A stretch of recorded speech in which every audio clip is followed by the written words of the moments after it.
আপনার ছেলে মেয়েগুলা যেন ফজরের সময় কয়, এই তাড়াতাড়ি ওঠ, আব্বা কিন্তু লাঠি নিয়ে আসতেছে, এই আব্বা রাগ হয়ে যাবে, আরে আব্বা গালি দিবে, বকা দিবে। দেখেন এখন আমাদের মাঝে না এই শ্রদ্ধাগুলো আর নাই। হ্যাঁ, আগে আমরা দেখেন ওনারা আপনারা যারা আছেন 10 বছর আগেও 15 বছর আগেও আপনার বয়স যদিও 25-30, একটা ভয় কাজ করতে হয়, আরে আব্বা রাগ করতেছে, ওর তাড়াতাড়ি ফজরের নামাজে চল। তার মানে বাবার প্রতি সন্তানদের একটা ভয়, এটা শ্রদ্ধা থেকে এই ভয়টা কাজ করতো। আমেরিকার বিশাল বড় লোক হয়ে যাওয়ার পরেও সন্তান বাবার সামনে যখন আসতো একদম বিড়ালের মতো নিচে দিয়ে তাকায়, কারণ আমার সামনে যিনি উনি আমার বাবা, আমি তার সন্তান।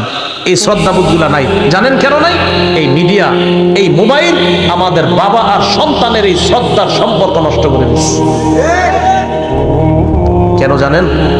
বাবা সন্তান স্ত্রী একসাথে বৈশা সিনেমা দেখে যে ঘরের মধ্যে, আপনি বলেন ওই সন্তান ওই বাবাকে কিভাবে শ্রদ্ধা করবে? করবে না।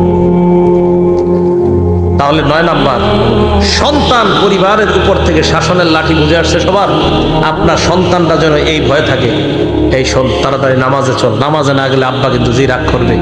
এই ভয় সন্তানদের মাঝে থাকাটা, এটা হলো শাসনের লাঠি।